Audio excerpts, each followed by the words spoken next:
जब Roger Walter वो कहता है क्या मैं आपको अपना एक सीक्रेट बता सकता हूँ, एक ऐसा सीक्रेट जो मैंने पहले कभी किसी को नहीं बताया। तो तब हमारी हीरोइन उसकी तरफ देखकर कुछ नहीं बोलती। वो कहता है असल में सच ये है कि मुझे सच में ओटिस फैमिली की कोई फिक्र नहीं है। तो हमारी हीरोइन की आंखें खुली की खुली रह गई थी। तो तब वो कहता है लेकिन जब मैंने कहा था ना कि ये मुझे बिल्कुल एक फैमिली की तरह अजीज है तो मैंने झूठ नहीं बोला था। लेकिन फिर भी मिस हावर्ड, आप ये बात जानती है ना कि हर फैमिली एक दूसरे को चेरिश और लव नहीं करती, बल्कि कभी कभार तो फैमिलीज में लड़ाइयाँ बहुत ज्यादा होती हैं और वो एक दूसरे को हर्ट भी करते हैं। कभी कभार तो वो कुछ ऐसा भी करते हैं जो कि उनकी बॉन्ड को बहुत ज्यादा कमजोर कर देता है, लेकिन फिर भी ये बहुत ज्यादा हॉरिफिक होता है। मैं तो बार्टन में सिर्फ अपने एक दोस्त की वजह से आया था, एक ऐसा दोस्त जिसकी मैं पूरी दुनिया में सबसे ज्यादा फिक्र करता था। तो रिशेल कहती है और आपका वो दोस्त? तो रोजर वो स्माइल करता है, वो कुछ नहीं बोलता। हमारी हीरोइन सोचती है इसका मतलब है वो इस दुनिया में नहीं है। तो रोजर कहता है मैं तो बार्टन में बहुत लंबे अरसे से हूँ। लेकिन वो उनमें से एक रोज को पकड़ते हुए कहता है मुझे अभी तक सही तरह से समझ नहीं आ रही कि आखिर मेरे दोस्त को अपनी इस फैमिली में क्या ही अच्छा लगता था। मैं तो सच में यंग मास्टर एलन के साथ भी अच्छी टर्म्स पे बिल्कुल नहीं हूँ। आपने पहले नोटिस कर लिया होगा, है ना? वो सोचती है अच्छा इसी वजह से ये कह रहा था कि वो कितना बड़ा सरदर्द है। लेकिन तब वो रोजर्स को देखती है जिसने उस फूल को पकड़ा हुआ था। वो कहता है आई सी, ऐसा ऊंची आवाज में कहना ये तो बहुत ज़रा अच्छा लग रहा है क्योंकि अब मैं सच में थक चुका हूँ, इस ओटिस फैमिली से भी और इस बार्टन से भी। मैं सच में इस जगह से थक चुका हूँ। लेकिन तब स्माइल करते हुए कहता है लेकिन फिर भी मेरा अभी भी कोई इरादा नहीं है कि बस ऐसे ही चला जाऊँ, क्योंकि यही मेरा सीक्रेट था जो मैं तब से छुपा रहा था। तो रिशेल उसकी तरफ हैरान होकर देखती है। वो कहता है अब मैंने इसको ऊंची आवाज में कह दिया है तो मुझे अच्छा लग रहा है, ये तो जितना मैंने इमेजिन किया था ना उससे भी ज्यादा अच्छा लग रहा है। मुझे लगता है कि मैं बस आपसे कन्फेस करना चाहता था अपना यही सीक्रेट। लेकिन आपके बारे में क्या मिस हावर्ड, आपका सीक्रेट क्या है, आपकी सीक्रेट वरीज? तो वो कहती है मेरे बारे में? वो कहता है बिल्कुल, आपके दिल में भी कोई सीक्रेट होगा ना, एक ऐसी बात जो आपने पहले कभी किसी से नहीं कही होगी, लेकिन आपकी टेंशन, आपकी परेशानियां आप मुझे बता सकती हैं। तो हमारी रिशेल उसकी तरफ देखी जा रही थी लेकिन वो कुछ बोलती नहीं है। तो रिशेल सोचती है क्या कोई वक्त था जब मैंने कभी इस बारे में बात करने के बारे में सोचा हो? नहीं, कभी भी नहीं, एक बार भी नहीं। अगर मैं सही तरह से कहूँ ना तो मुझे कभी कोई इतना कंफर्टेबल लगा ही नहीं जिसके साथ मैं अपनी सारी परेशानियां शेयर कर सकूं। तो रोजर कहता है अगर आप मुझसे बात नहीं कर सकती तो बस ऐसे बात करें जैसे आप खुद से बात कर रही हो, या फिर आप मुझे यहाँ पर फर्नीचर का कोई पीस समझ ले, या फिर यहाँ पर पीछे जो सारे रोजेस है ना आप उनमें से मुझे कोई समझ ले, आप कुछ भी बोल सकती हैं। तो रिशिया सोचती है उस मोमेंट में मेरे दिल में जैसे कोई चीज चुभी थी, जैसे मेरा दिल वो बबल्स बन रहा था या फिर स्वेल हो गया था और मेरे गले से खुद ब खुद ही आवाज निकलना शुरू हो गई। वो कहती है बहुत लंबे अरसे पहले सब कुछ बिल्कुल परफेक्ट था। मेरी मदर वो वाइकाउंट ओलिफेंट की नीज थी और मेरे फादर एक बहुत बड़ी स्टेट के मास्टर थे। वो लोग मुझे बहुत ज़्यादा प्यार किया करते थे, हमारी परफेक्ट फैमिली थी, हम लोग हमेशा खुश रहते थे। वो मुझे यानी कि अपनी इकलौती बेटी को बहुत ज़्यादा चेरिश करते थे। उन्होंने मुझे दुनिया की हर एक चीज़ दी, जो सबसे ज़्यादा बेस्ट चीज़ है ना वो भी। और वो टाइम मेरी ज़िंदगी का सबसे ज़्यादा अच्छा टाइम था, मैं उसको कभी भी भूल नहीं सकती। मगर तब वो थोड़ी देर के लिए खामोश होती है। तो वो कहती है हमारी हावर्ड फैमिली इतनी ज़्यादा नोबल नहीं थी लेकिन इतनी ज़्यादा वेल ऑफ भी नहीं थी। मुझे लगता है कि तब बहुत ज़्यादा अच्छा गुजारा चल रहा था हमारा, लेकिन जिस वक्त मैं बोर्डिंग स्कूल जाने वाली थी ना तब मुझे अपने मोम और डैड के दरमियान टेंशन नजर आई। मेरे मोम और डैड तो अक्सर लड़ाई किया करते थे। उसके बाद फादर ने अपने आप को एक नए बिजनेस में शामिल कर लिया और वो उसमें डूब गए। और मुझे बाद में पता चला जब मेरे फादर गुजर गए ना तो बात यह थी कि मेरी मोम की फजूल खर्ची की वजह से मेरे फादर इतना कमा नहीं पा रहे थे जितना मेरी मोम उड़ा देती थी। इसी वजह से मेरे फादर ने अपने आप को और बिजनेस करने पे मजबूर कर दिया ताकि उनकी वाइफ और फैमिली जिनको वो बहुत ज़्यादा प्यार करते हैं वो सुकून से रह पाए। लेकिन उस रोड के आखिर में मेरे फादर को कुछ नहीं मिला और आखिर में वो गुजर गए। लेकिन मेरी मोम और मैं सब कुछ हार गए, हार्वर्ड स्टेट भी, क्योंकि हमारा घर हमारे एक दूर के रिश्तेदार को मिल गया, क्योंकि वहाँ पर एक रूल बना हुआ था जिसकी वजह से सिर्फ किसी मेल वारिस को ही वो घर मिल सकता है, और मैं एक लड़की थी, इसी वजह से वो घर हमें नहीं मिला। और ये कंडीशन मेरे ग्रेट ग्रैंडफादर ने रखी थी क्योंकि उनकी अपनी बेटी के साथ ही बनती थी। तो रोजर कहता है ओह माय गॉड, ये सब कुछ हो गया। वो कहती है हमारी सिचुएशन बहुत ज़्यादा बुरी थी, मेरे पास कोई रास्ता नहीं था, और तब मैंने बहुत ज़्यादा मुश्किल से अपनी पढ़ाई कंप्लीट की, लेकिन मैं तब छोटी मोटी जॉब्स करती थी। फिर भी मेरी मॉम के साथ मेरी कन्फ्लिक्ट जारी रहती थी। मेरी मॉम चाहती थी कि जैसे उन्होंने ज़िंदगी गुजारी है ना, वो वैसे ही आगे भी ज़िंदगी गुजारती रहे, और वो चाहती थी कि मेरी शादी किसी और इंसान से करवा दे जिसकी वजह से वो दौलत उनको मिल जाए। तो रोजर कहता है फिर आपने क्या किया मिस हावर्ड? तो हमारी हीरोइन कहती है आखिर मैं अपनी उस माँ से जिसको मैं बहुत ज़्यादा प्यार करती हूँ उनके साथ कर ही क्या सकती थी। मैं उनके सामने रोई, मैंने उनसे भीख मांगी, मैंने उनसे कहा मैं और तरीके ढूंढ लूंगी जिससे पैसा कमाया जा सकता है, लेकिन फिर भी वो मेरी बात नहीं सुनती थी। और तब वो दिल में सोचती है मैं पहली बार ये सब कुछ खुल के किसी इंसान से कह रही हूँ। वो कहती है कभी कभार तो मुझे ऐसा लगता था कि मैं अपनी मॉम की बात मान लूँ और अपने आप को उस अमीर फैमिली में भेज दूँ, उस इंसान के हाथों जो कि मेरी फादर से भी बड़ी उम्र का है। तो रोजर कहता है मिस हावर्ड, वो कहती है लेकिन मैंने उसी वक्त उस सोच को इग्नोर कर दिया क्योंकि इसके बजाय मैंने अपनी मॉम से बात करना ही बंद कर दी, लेकिन इवेंचुअली आखिर में मैं यहाँ बार्टन में आ गई। तो तब वो दिल में सोचती है मैंने इसके सामने ऐसे बात की जैसे मेरी मॉम के साथ मेरी रिलेशनशिप अच्छी नहीं थी, मैंने पूरी कोशिश की थी उसको सुधारने की, लेकिन सच ये है कि मैंने सबसे ज़्यादा आसान तरीका चुना। मैं यहाँ पर भाग के आ गई क्योंकि मैं अपनी मॉम के साथ ज़्यादा बहस नहीं कर सकती थी। तो वो रोजर से कहती है मैंने बस अपने आप को अपने पीस को प्रोटेक्ट करने के लिए बिजी रख लिया, लेकिन वो सोचती है सिर्फ यही नहीं था, मैंने तो हर एक चीज़ को अवॉइड किया, हर एक कन्फ्लिक्ट को अपनी मॉम से पीठ दिखा दी, लेकिन फिर भी मेरी ज़िंदगी में बहुत सारे चेंजेस आए, इतने ज़्यादा कि मैं अब उससे वापस नहीं मुड़ सकती। जब भी यहाँ पर कुछ भी होता है ना तो मैं अपने आप से सिर्फ यही कहती हूँ कि मैं एक पैसिफिस्ट हूँ जो किससे लड़ाई नहीं कर सकती इसी वजह से, लेकिन सच ये है कि मैं अपनी प्रॉब्लम से भागती हूँ, जो बात मैं अभी भी इसके सामने बोल नहीं सकती। और जो कुछ एलन ओटिस के साथ हुआ था ना उसकी वजह से भी। वो कहती है आपको लगता है कि मैं बहुत ज़्यादा बुज़दिल हूँ और ये कितना पैथेटिक है ना? तो तब रोजर वो कहता है नहीं, मैं बिल्कुल भी आपको ये नहीं कहूँगा क्योंकि मुझे लगता है कि आप सच में पैथेटिक बिल्कुल भी नहीं है।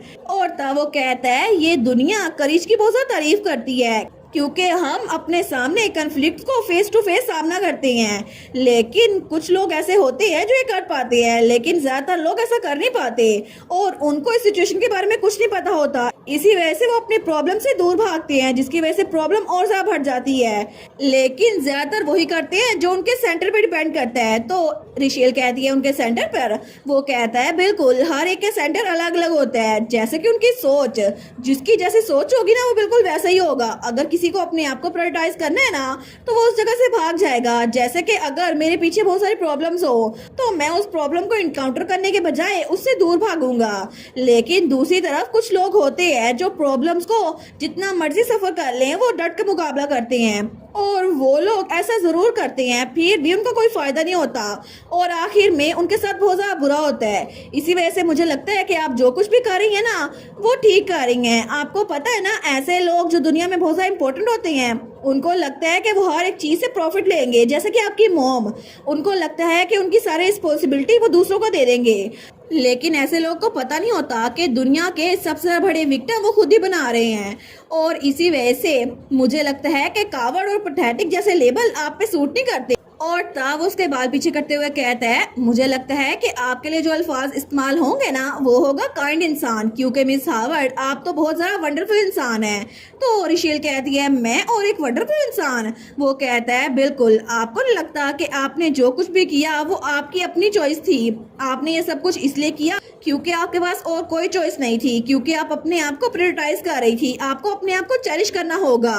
इसी वजह से मुझे लगता है कि आपने जो कुछ किया है ना वो बिल्कुल ठीक है। इसीलिए मुझे लगता है मिस हावर्ड आप बिल्कुल भी पैथेटिक और कावर्ड नहीं है। तो तब रिशेल उसको थोड़ी तसल्ली मिलती है, लेकिन तभी उसकी आंखों से आंसू गिर रहे थे। वो सोचती है मैं भी अपनी परेशानी किससे बताना चाहती थी, इसी वजह से मैंने इसे ये बात कही। और इसी वजह से ऐसा लगता है कि एक बंद दरवाजा खुला है जिसमें से कोई हाथ मेरी तरफ बढ़ा है और इसने मुझे बताया मैं इतनी बुरी इंसान नहीं हूँ। तो तब आसमान की तरफ देखती है और वहाँ पर उन रोजेस की तरफ जिनके दरमियान में वो बैठे हुए थे। वो सोचती है अब मेरा दिल थोड़ा हल्का हो गया है, मुझे लगता है शायद ये सब कुछ अच्छा था, ऐसे अपनी परेशानियां दूसरों को बताना बहुत ज़्यादा अच्छा था। तो तब वो थोड़ी देर बाद थोड़ी काम डाउन हो गई थी। वो कहती है मुझे लगता है कि मेरे दिल से बोझ उतर गया, थैंक यू सो मच, आपने मेरी बहुत ज़्यादा हेल्प की और मुझे लगता है कि मैं हमेशा आपसे हेल्प लेती रहती हूँ मिस्टर रोजर। तो रोजर कहता है ऐसा लगता है कि आपकी हेल्प करना मेरी जिंदगी की सबसे बड़ी खुशियों में से एक शामिल है। लेकिन तभी वो उसकी तरफ स्माइल करके देखता है और तब वो सामने देखते हुए कहता है मुझे लगता है अब टाइम हो गया है, टी टाइम खत्म हो गया है तो हमें चलना चाहिए, आपकी मोम भी फ्री हो गई होंगी और मुझे भी वापस से मास्टर एलन के पास जाना है, तो क्या हम लोग वापस चलें। तो तब वो हमारी हीरोइन की तरफ हाथ बढ़ाता है। हमारी हीरोइन सोचती है मुझे लगा था कि इसकी इतनी ज्यादा काइंडनेस कोई बर्डन होगी, लेकिन ऐसा लगता है कि मुझे लोगों से धोखा खाने की आदत पड़ गई है, इसी वजह से मुझे डर लग रहा था और ये तो बहुत ज्यादा अच्छा इंसान है। तो तब उसका हाथ पकड़ती है और दोनों हाथ मिलाते हैं। वो कहता है मिस हावर्ड, हमारी हीरोइन सोचती है मुझे पता है कि मैं एक अच्छी इंसान बन सकती हूँ। तो वो उसका हाथ पकड़ते हुए कहती है प्लीज आप मुझे रिशेल बोलें रोजर्स, क्योंकि आज से मैं भी आपको रोजर बोलूंगी। तो तब रोजर तो हंसने लग जाता है। तो हमारी हीरोइन बेचारी शर्मिंदा हो गई थी। वो कहती है प्लीज हंसना बंद कर देना। तो रोजर कहता है ठीक है, लेकिन तब उठ के जाने लगती है। तो रोजर उसका हाथ पकड़ते हुए कहता है प्लीज मत जाए, मैं आपको तंग नहीं कर रहा था, हम लोग को इकट्ठे अंदर जाना होगा, ठीक है मिस रिशेल। और उसके बाद वो उसके हाथ में किस करता है। वो कहता है आपके साथ बात करके बहुत ज्यादा अच्छा लगा। लेकिन थोड़ी देर बाद जब वो लोग मेंशन में आ गए थे ना, वो कहता है वेल रिशेल अब मैं चलता हूँ। तो तब रिशेल जब हालवे में आई थी तो सामने उसकी मॉम खड़ी हुई थी। तो तब वो किसी स्टैचू के सामने खड़ी थी। तो हमारी हीरोइन कहती है मदर। तो उसकी मॉम उसकी तरफ देखते हुए कहती है मैं मिसेस ओटिस की तरह बहुत ज़्यादा डिसरिस्पेक्टफुल थी, वो तो बहुत ज़्यादा डिग्निटी वाली औरत है और मुझे लगता है मैंने बेवकूफ़ी की यहाँ पे अनअनाउंस्ड आकर। लेकिन चाहे कुछ भी हो जाए मुझे लगता है कि मिसेस ओटिस तुम्हें बहुत ज़्यादा पसंद करती हैं। और तब उसकी मॉम वो थोड़ा आगे बढ़ते हुए कहती है एक अच्छी फैमिली में रिशेल power lady of the house के हाथ में होती है, अगर तुम उस लड़के के पीछे पड़ी रही ना और मिसेस ओटिस के साथ अच्छे से ना रही तो बड़ा मसला हो जाएगा। मुझे लगता है कि तुम्हें मिसेस ओटिस के साथ भी अच्छे से बात करनी चाहिए। हमारी हीरोइन सोचती है ये अभी तक ऐसी बातें कर रही हैं। तो वो कहती है मदर। तो उसकी माँ कहती है आखिर तुम बार बार मुझे ये क्यों बुला रही हो।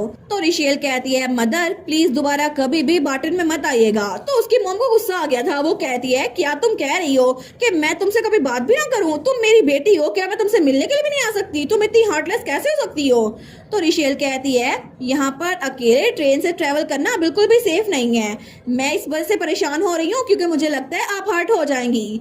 वो सोचती है वैसे भी पिछली बार कब मैंने अपनी मॉम से खुल के बात की थी। तो उसकी मॉम उसकी बात सुनकर थोड़ा हैरान हो गई थी। वो सोचती है मुझे लगता है मुझे अपनी मॉम से अच्छे से बात करनी चाहिए, जैसे कि मैंने सोचा था ना बिल्कुल वैसे ही। तो अपनी माँ का हाथ पकड़ते हुए कहती है मैं अपने कॉन्ट्रैक्ट की वजह से पूरा साल घर नहीं आ सकती, लेकिन जैसे मुझे मौका मिला ना मैं जरूर वापस आऊंगी और तब हम इकट्ठे बात करेंगे। तो वो दिल में सोचती है मैं अपनी मॉम को रिसेंट करना चाहती हूँ, लेकिन एक साथ उसी वक्त मैं अपनी मॉम को प्यार भी करना चाहती हूँ। वो कहती है मैं आपसे प्रॉमिस करती हूँ मॉम, मैं 1 साल बाद जरूर वापस आ जाऊंगी, तो हम लोग वैसे ही इकट्ठे रोज बात किया करेंगे, बिल्कुल वैसे ही जैसे मैं छोटी बच्ची थी ना तब।